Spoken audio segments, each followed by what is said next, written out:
అందరికీ నమస్కారం. నా పేరు ఎర్రమాద కృష్ణారెడ్డి, సమాచార హక్కు వికాస్ సమితి వ్యవస్థాపక అధ్యక్షులు. సమాచార హక్కు చట్టం 2005పై విస్తృతంగా అవగాహన కల్పించడమే ప్రధాన ధ్యేయంగా ప్రజలందరినీ చైతన్యపరచడం ద్వారా ప్రజాహితమే ప్రధాన ధ్యేయంగా సమాచార హక్కు వికాస్ సమితి పనిచేస్తున్న క్రమంలో సమాచార హక్కు చట్టం 2005 అంటే భయం ఎందుకు? సమాచార హక్కు చట్టం ద్వారా సమాచారం కోరిన సమయంలో సమాచారం ఇచ్చే అధికారులు అవగాహన లోపం వల్ల భయపడుతున్నారు. సమాచార హక్కు చట్టం 2005 ఉద్యోగులకు శత్రువా మిత్రువా? మిత్రుడిగా ఉన్నదా శత్రువుగా ఉన్నదా అనేది కూడా ఆలోచించాల్సిన అవసరం ఉంటుంది.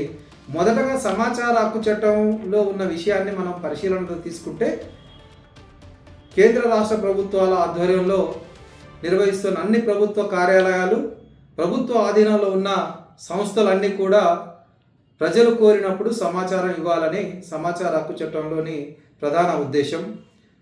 ఈ ఉద్దేశాన్ని అనుసరించి ప్రజలు సమాచారం కోరినప్పుడు సమాచారం ఇచ్చే విధానాలను, సెక్షన్లను సమాచార హక్కు చట్టం 2005లో స్పష్టంగా తెలియజేయడం జరిగింది. కానీ సమాచారం కోరిన క్రమంలో సమాచారం ఇచ్చే అధికారులకు, ఉద్యోగులకు సమాచార హక్కు చట్టంపై అవగాహన లోపం ఉండడం వల్ల ఇబ్బంది పడుతున్నారు, భయపడుతున్నారు. సమాచారం ఇచ్చిన వ్యక్తితో మాట్లాడుతూ సమాచారం ఇవ్వడానికి రకరకాల కారణాలు చూపిస్తూ సమాచారం ఇవ్వకుండా దాటేసే పరిస్థితులు కనబడుతున్నాయి. దాటేసే పరిస్థితులు సరైనది కాదు.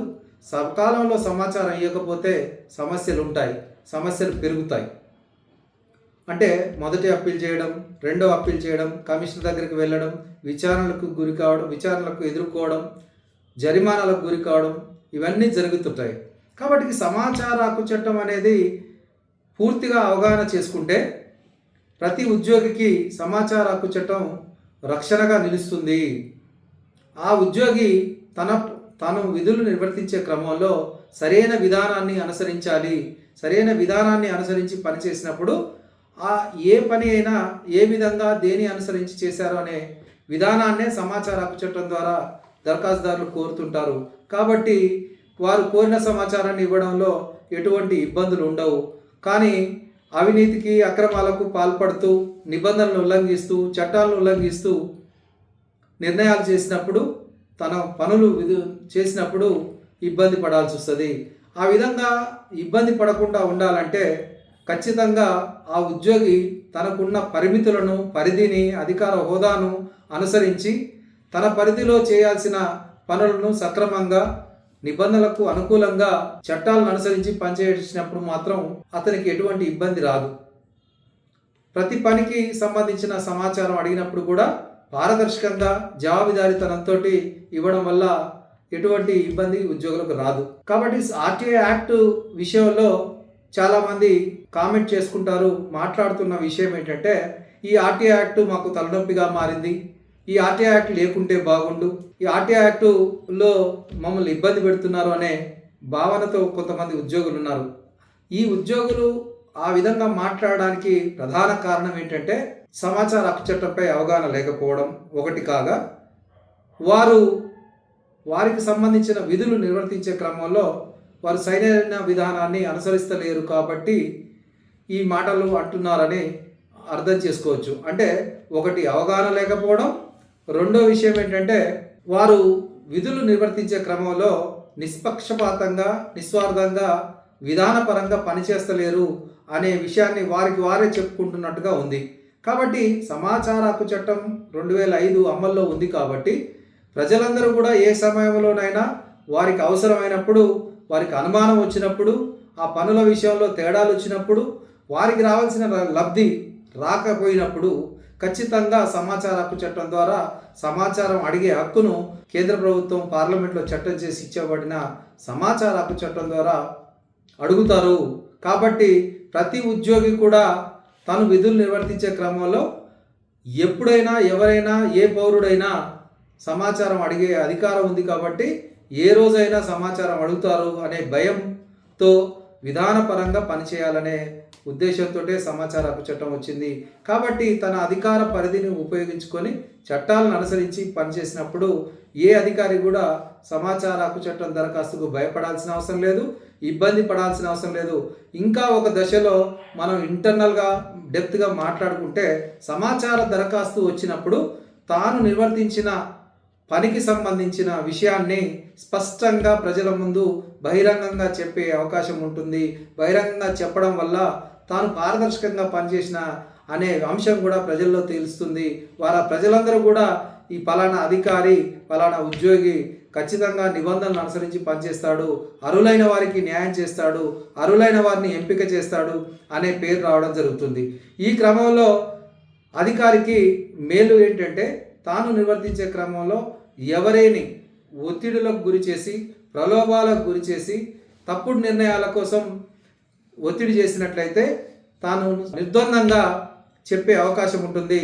నేను తప్పుడు విధానాలని అనుసరించి, అక్రమ పద్ధతులను అనుసరించి నిర్ణయాలు చేసినట్లయితే సమాచార హక్కు చట్టం 2005 ద్వారా పౌరులు సమాచారం అడిగినప్పుడు నేను విషయాలు తెలియజేయాల్సి వస్తుంది.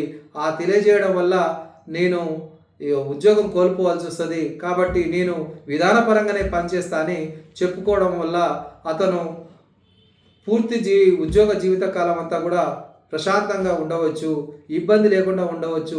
ఏ క్షణంలోనైనా ఏ పౌరుడైనా సమాచారం కోరినప్పుడు ఇబ్బంది లేకుండా ఇచ్చే అవకాశం ఉంటుంది.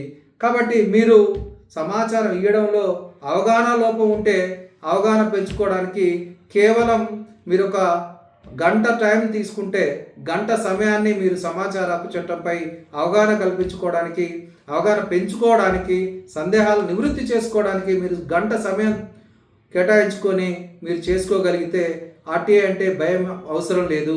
ఆర్టీఐ యాక్ట్ దరఖాస్తు అంటే భయపడాల్సిన అవసరం లేదు. తాను చేసిన పనులను ఏ విధంగా అనుసరించామో చెప్పడం, తాను చేసిన ఎంపికల విషయాలు చెప్పడం, దరఖాస్తు చేసుకున్న వారికి ఉన్న అర్హతలు ఏంటో చెప్పడం, ఇవన్నీ ఉంటాయి. తన పరిధిలో తన శాఖకు సంబంధించిన విషయాలే ఉంటాయి కాబట్టి ఎక్కడ ఇబ్బంది పడాల్సిన అవసరం లేదు. సమాచార హక్కు చట్టం అంటే ఇంటర్నల్గా చెప్తే ఇది ఉద్యోగులకు రక్షణ గొడుగు అని మనం చెప్పవచ్చు. రక్షణ గొడుగు అని ఎందుకు చెప్తున్నామంటే ఎవరైనా ఇబ్బంది పెట్టి, ప్రలోభాలకు గురి చేసి, ఒత్తిళ్లకు గురి చేసి, బెదిరింపులకు గురి చేసి తన పని చేయమని ఒత్తిడికి గురి చేసినప్పుడు ఈ సమాచార హక్కు చట్టం ఉంది, నేను ఈ విధంగా పనిచేయడం సాధ్యం కాదు అని చెప్పవచ్చు. చాలామంది అంటుంటారు, పలానా అధికారంలో ఉన్న వాళ్ళు కానీ, స్థానికంగా ఉన్న నాయకులు కానీ మాకు ఒత్తిడి చేస్తున్నారు సార్, మాకు ఇబ్బంది అవుతుంది సార్ అన్నప్పుడు ఆ ఇబ్బందులన్నీ పోవాలంటే మీరు పారదర్శకంగా పనిచేయడమే ఉత్తమమైన పని. ఒత్తిడులకు గురై మీరు తప్పు చేస్తే, ఒకసారి తప్పుడు నిర్ణయం చేస్తే చివరి వరకు మీరు ఉద్యోగంలో ఉన్నంతసేపే కాకుండా ఉద్యోగంలో రిటైర్మెంట్ అయి ఉండి కూడా మీరు దానికి జవాబుదారీగా ఉండాల్సి వస్తుంది.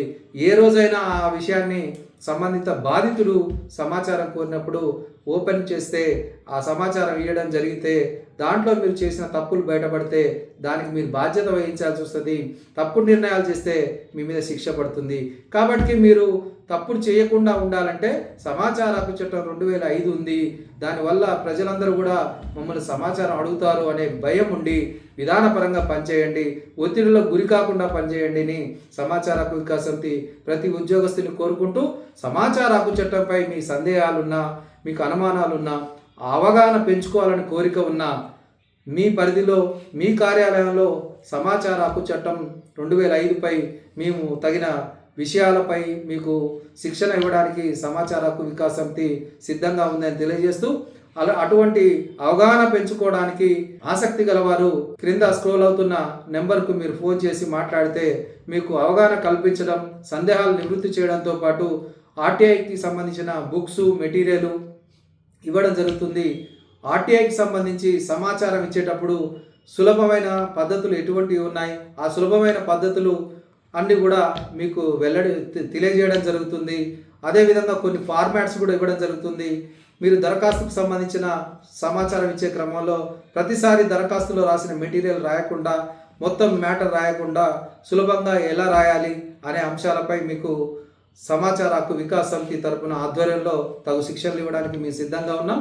అటువంటి అవకాశాన్ని సంబంధిత ఉద్యోగులు వాడుకోవాలని, అదేవిధంగా సమాచారం కోరే క్రమంలో ప్రజలందరూ కూడా అవగాహన పెంచుకోవడానికి, సరైన విధానంలో సమాచారం కోరడానికి మీ ప్రాంతంలో మీ పరిధిలో శిక్షణలు ఇవ్వడానికి సమాచార హక్కు వికాస్ సమితి సిద్ధంగా ఉంది.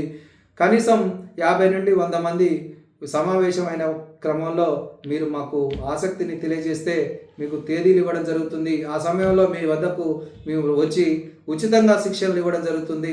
ఈ అవకాశాన్ని వాడుకోవాలని కోరుకుంటూ, సమాచార హక్కు చట్టం ప్రజలందరిది. ప్రజలు కోరిన సమాచారం ఇవ్వడం ఉద్యోగుల బాధ్యత.